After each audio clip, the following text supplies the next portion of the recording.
Farzana, first of all, I want to welcome you to my show. It's really an honor to be sitting here with you, and I want to tell you why that is. Well, first of all, thank you. I'm very happy to be on your show too, and thank you. It's an honor. I picked up Now magazine. You were honored as best author, runner-up being Margaret Atwood, one of my favorite all-time female hero novelists. Me too. Yes, of course. But there you were, your third novel in, and you're sitting really in such a magnificent position. I actually think that this Now win has to do with the fact that I have a lot of people on my side. That's what I feel has happened. That over time, I have a lot of friends, family, fans, colleagues who have been willing to vote for me. And Margaret Atwood just lends legitimacy to the whole thing, right? So that was quite a thing for her to be the runner-up, because then people kind of noticed, oh, who's that Farzana Doctor? So I'm just really honored that she was the runner-up, and I'm really honored that people voted for me. You know, I think that it's more than that. I don't feel that you're giving yourself enough credit when you are, saying that you're legitimate because, Margaret Atwood was a runner-up. You're legitimate because you're legitimate, right? So you're probably one of the very few women and unique Indo-Canadian women who are an author of fiction. And this, this far in, this is like a trifecta, 3 novels, right? You've had so many, critical acclaim from, your world, the literary world. Also, people in media have written about you and all these fabulous things they're saying about you. What do you think it is about your style of writing that just really encapsulates your peers? My style, I think, I write contemporary literary fiction, so I'm writing about people now. I'm writing about South Asians. I'm writing about other Canadians of various ethnicities. In this last book, I'm also writing about Mexicans in Huatulco, Mexico. I think that maybe I'm just writing about issues and concerns that are enlivening for people. My first couple of books very much took up issues around home and identity and immigration, and this one also takes up sexuality in a big way. And perhaps it's just that people are interested in reading those things now. You've gotten a lot of critique and critical acclaim with your novels, and that is something that is very difficult to accomplish in your arena. It's very difficult, that, right? Yeah. Especially as a fiction novelist, right? And you've been published 3 times. I feel there is a real indelible reason you write the kind of fiction that you do. I think I feel it really does come from the fact that you are a registered social worker. I feel that you really have tapped into and experienced a lot of journeys that people have gone through, and I feel that perhaps you've pulled from those. And the reason I'm saying that is your novels really do depict quite a multi-dimensional understanding of life's journey, right? So talk to me a little bit about that connection. Definitely being a social worker has been helpful in the sense that I am always swimming in emotions. I'm always swimming in people's stories, and I'm very curious as a human being about different people, and I think that comes from even before being a social worker. I grew up in a small, very white town. At that time, Whitby was that. It's changed since. And I was always the other, and so I became someone who was very curious about all the others. Yes. And so that took me, that was very good for me as a social worker, because I'm more curious than I am judgmental. Right. And so when I write stories, of course I'm going to write them from a perspective that is quite emotional, and I'm very curious about how people manage their lives, how they get over some of the most difficult things in their lives. I'm also kind of a spiritual person, and so I like to write from that angle as well. Absolutely. And I believe that's probably what gives the dimension to your characters. I want to go first to, the first, your debut novel, Stealing Nasreen. That title is so intriguing. Tell me where that came from. Yeah, so it's a story about this kind of doomed love triangle of sorts that involves a South Asian lesbian who's lived here her whole life and a new immigrant couple from Mumbai. And they happen to be all from the same Dawoodi Bohra community, which is the community that I hail from. So it's really what happens for the new immigrant couple is they're sorting out, like, what are they doing here and who are they now? They knew who they were back in Mumbai, but they don't know who they are here. And both of them separately, without knowing, connect with Nasreen. And so they're understanding themselves through her and through her experiences. So they're stealing bits and pieces from her to understand themselves. Got it. And what was it that you were encapsulating with that novel? What is it that, what was the message for you with? The message. You know, I think it really started from, I was working at a big hospital. I saw a janitor, South Asian janitor, who would cross my path a lot. But I didn't know anything about him, but I got very curious about him. And by the time I got curious enough to talk to him, he had disappeared. And so he just kind of stayed in my memory. And he became somebody I got a little obsessed with in my imaginative life. I wanted to know what it was like to be him. But of course, I was also drawing from very different but related experiences of my own family coming here as immigrants. It was a really big part of their lives, at least for the first decade of being here. So the first decade of my life. You kind of experienced by default. Secondhand. Yes, absolutely. Their stresses, their fears, their uncertainties.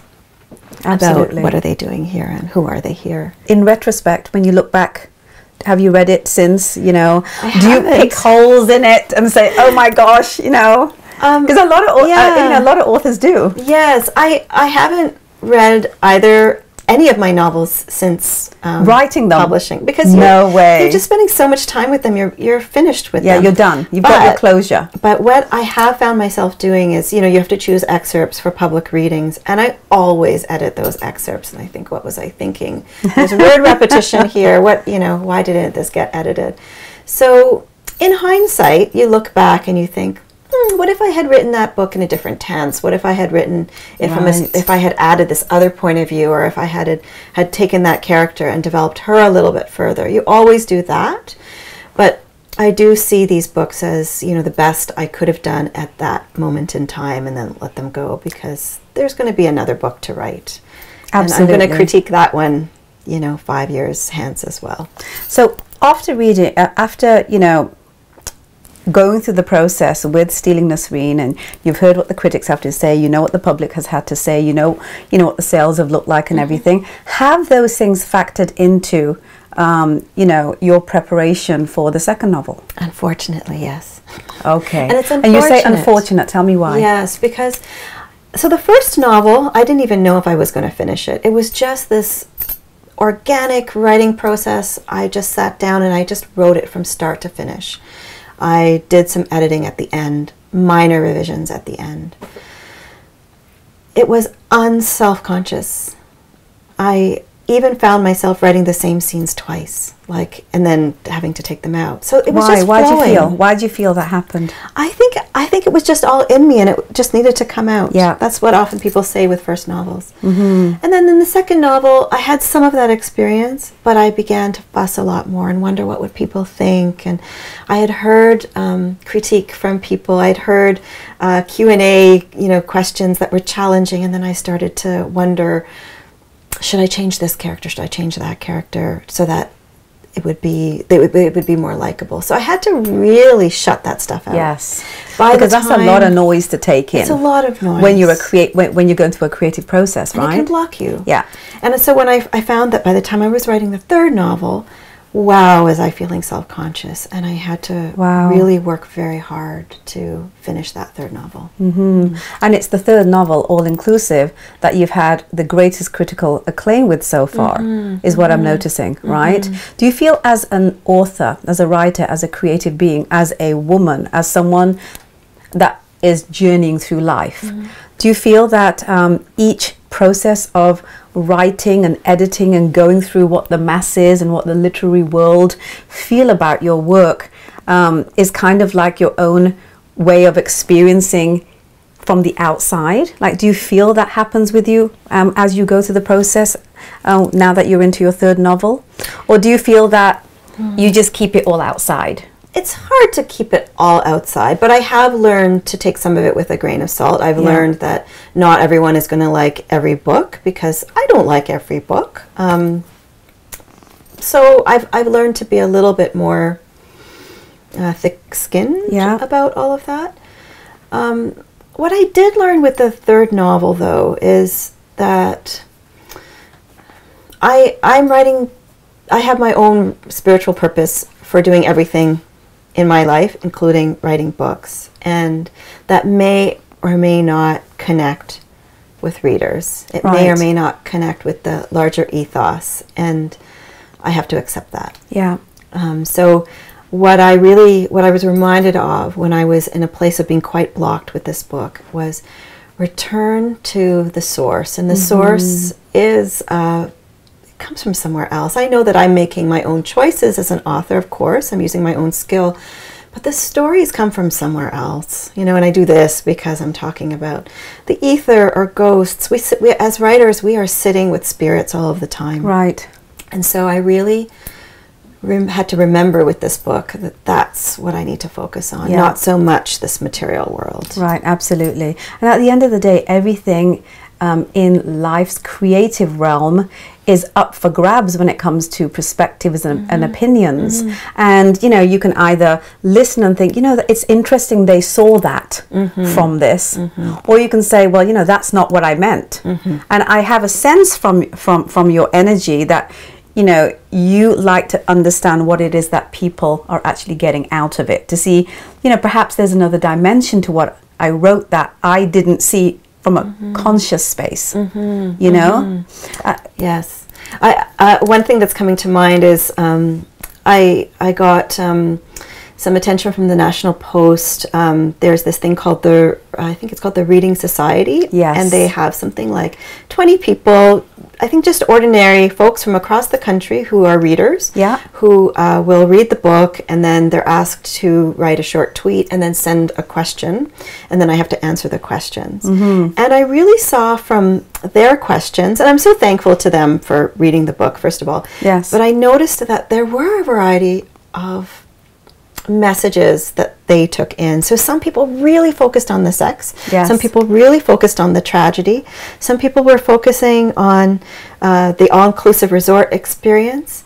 So I just saw that people were taking different experiences, and also with those, there's probably dozens of experiences or perspectives within those things, right? But doesn't that tell you that you were successful in writing this novel that you felt was really difficult to write, that there really were that many different things that people got out of it, that there really were that many layers that were filled in? I mean, you filled in the gaps. And then they have their own layers in their own life. So if they're reading the all-inclusive resort piece, they're going to be reflecting on their last experience at an all-inclusive resort, or their fantasy of going to one. Yes. As they're responding to the sexuality, they're going to be responding to all of their previous experiences or their fantasies. Yeah, absolutely. Experiences, right? And it's interesting you say that. So I wrote down something here that I want to ask you about, and it was something that you said to one of those tweets as an answer.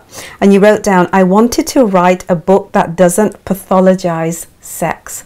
Tell me what that means. Yes. I think that we live in a society that is really preoccupied with sex, but in a negative way. Right. So, for example, when I was taught about sexuality, I was taught the message, be careful, protect yourself, right? Sex is something that you have to be very cautious about. We're not taught that, plus, that's a good message, but we also need to be taught that sex is about pleasure, sex is about choice, sex is about understanding yourself, sex is about freedom, right? So I wanted to write this book about this character who kind of stumbles into the swinger scene, and I see very much all of that sexual journeying for her as a metaphor for her growth, right? Absolutely.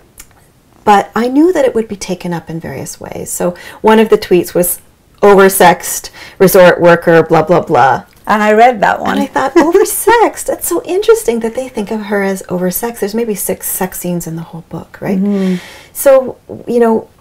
But that tells you a lot about the person that wrote the tweet as to their perspective on sex. That's their perspective. Automatically things just open up for you, right? Yes. So, you know, because we have this, you know, preoccupation with sex, are we having enough of it with the right person? What are we doing? Are we doing the right stuff?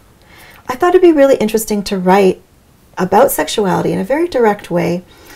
There's nothing wrong with this young woman, you know, it's not the reason why she's having non-normative sex.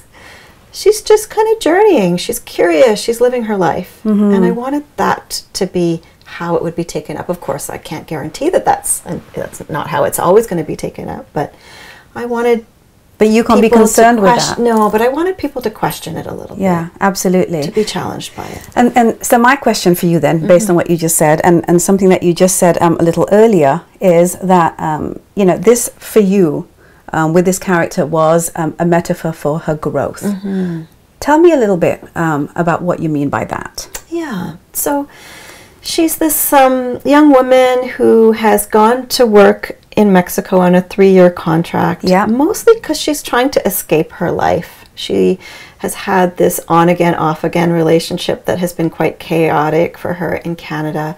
She's a bit stuck, you know, in the way that I think a lot of people get stuck. They just kind of go from job to job, but they're not feeling any kind of passion. There's something missing for them. There's something just not working. Right. So she escapes, right? She goes to another country and works in this whole other environment. And being away from home allows her to explore her sexuality in a different way. It allows her to her life in a different way, right? Yeah. There's a parallel there. Yes. Yeah. And she gets to notice her boundaries and her needs, right?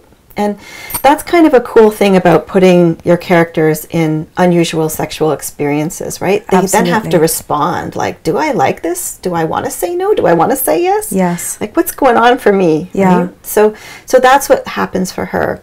But why swingers? You know, there's so many different, really, right? I mean, I'm curious. Could have been anything. Yeah. I mean, there's so many different non-normal, you know, sexual experiences, whatever that means. Yes. But, you know, why this particular one for this Indo-Canadian female that's, you know, looking to experience life, to journey through what it is that she's, you know, tackling through and struggling through, especially with, you know, based on, you know, her relationship with her father as well. Yeah. Well, I think where that came from, the inspiration was pretty simple. I went to Huatulco, to an all-inclusive resort 6 years ago, and my beach reading was this book called Opening Up by Tristan Termino. And it's a book that looks at all kinds of non-monogamous configurations and relationships. And for whatever reason, the very short chapter on swingers kind of piqued my interest. And so then I started doing more research about that. So the other piece was I thought it would work for the setting. You know, although she's not working at a swingers resort, I think that this is something that couples will often do. They'll be on the lookout for new adventures when they're on holiday. So I thought it would maybe work. Couples. It totally worked. It totally worked. And I think from my perspective is, you know, I want to understand, you know, why you decided that that would be the metaphor for this character. Was it because, you know, when you throw caution to the wind and you kind of experience things that aren't institutionalized by society, that it's almost like being naked to the soul, that then allows you the freedom of expression, which then allows you the freedom of growth and liberation? I mean, I could have chosen anything as her metaphor for growth, but I think that sexuality is one of those areas that helps us to grow, providing that we have good enough experiences. Yes, right? Yes. She's also at an age where that would work for her character to be exploring in that way. Yeah. You know, there's also, okay, so let's go on the more woo-woo or spiritual angle. If we think about, like, our root chakra, right? Yes. Yeah. Yeah. That's the place of creativity. That's the place of like knowing our security in the world, our rootedness in the world. And she's got some questions about her rootedness in the world because she doesn't know who her father is. So there was something that worked about having her go to her root in a physical way. Yes. That also enabled her to open up to those questions of maybe I'm ready to ask these questions about my other root. That's genius. That's exactly what I wanted to hear from you. That's magical. How does the dimension with the father and the ghost of the father kind of traveling through, you know, the rooms and traveling through, you know, the novel, how does that factor into, you know, the purpose of this particular story? Yeah. So he came by magic. I had been very stuck. I had written nearly all of Amira's scenes, but I was getting stuck about her backstory. I'd written a couple of other backstories, and I was just stuck. I kept getting feedback from people that this wasn't working, and I couldn't figure out what was working. So I put it aside, and then I went and taught an emerging writers workshop, and emerging writers are fabulous because all they care about is the love of writing. And so I was just filled with that feeling of the love of writing. Right. Rode my bike home that night, and as I was riding, I heard, "This is your missing character. This is his story." And that's how he came. And I stopped my bike, and I was like, "No, I don't want to write that." Yeah. I mean, it's a huge tragedy. I didn't want to write that, and I thought, well, how the hell am I going to even make that fit? But I take that kind of stuff very seriously, so I started writing him. Yes. I ditched 2 characters and their backstories that had to do with Amira, and I just started adding him in, and he fit into the into the gaps that they left behind. And what were those gaps? I had written a stepfather character. I had written as well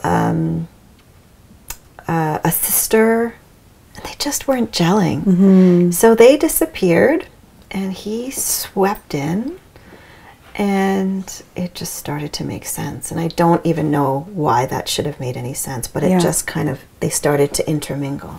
And what is, you know, what is that magic in the intermingling of those 2 characters that is fundamental to the message of, you know, this particular novel? So he's got his own struggle about why he's in the form he is and why he hasn't moved forward in his own existence. And so he needs to find out what he's left behind, and he finds out that he's left her behind. So, and she's got to find out who's her father, who's her root, right? So they're both doing this searching at the same time. And he is trying to influence her, right? He's trying to give her a little bit of a nudge in the direction he thinks she needs to go in, which she's going in anyway. And so one of the great things about magical realism is you get to have spirits talking to human beings. Of course. You know, why not? Yeah.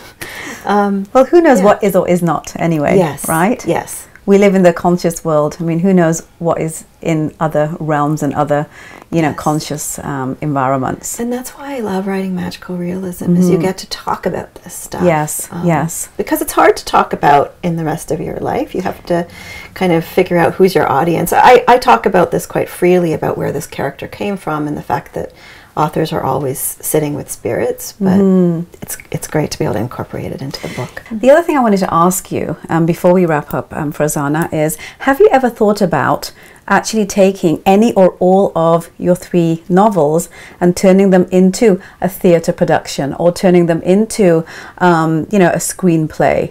Because there's a lot of dimensions to them that I feel those particular platforms might bring in another audience, right? That's more maybe pop cultural. Yes. That should recognize that, you know, you're writing this kind of stuff that really is relevant to their lives, that perhaps they're not readers of books.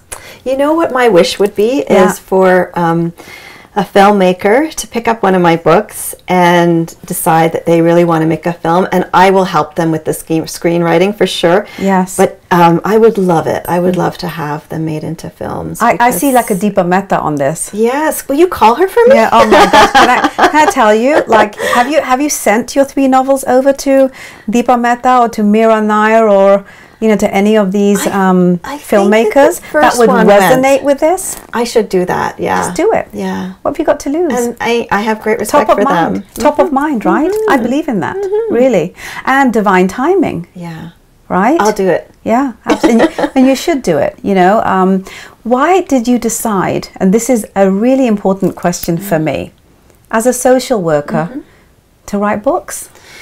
I don't know that I decided. I think, well, as a child, I always wrote. I wrote plays, I wrote poetry, and then I went to university, and then some of that creative stuff gets sucked out of you when you're writing essays. Absolutely. So, I always wrote the poetry, and then when I finished all of my education, I was part of a theater troupe. I continued to write poetry. But then I took a couple of continuing ed writing courses at U of T, and it was in the novel writing course that I wrote the first draft of the first chapter of the first novel. And then I was hooked. Like, there was something about that experience that felt addictive. So I think I've always written, but it was about 15 years ago that I really felt like I had to do this. Yeah. So I don't feel like I chose it. It kind of chose you. And on that note, thank you so much for your time, Farzana. Thank you. It's been a real pleasure sitting here and chatting with you. I know there's going to be a ton more times that we're going to get the opportunity to talk more as life's journey progresses, and we get more books from you. But I do want you to hold on to the goal of getting your work into other platforms. Get it screenwritten. Put it on theatre. Let's get this work out there further beyond the platform that you write for, right? Yes. We're going to do this, right? It's the next project. Let's do this, lady. Yeah. Okay. Thank you so much for your time. Thank you so much.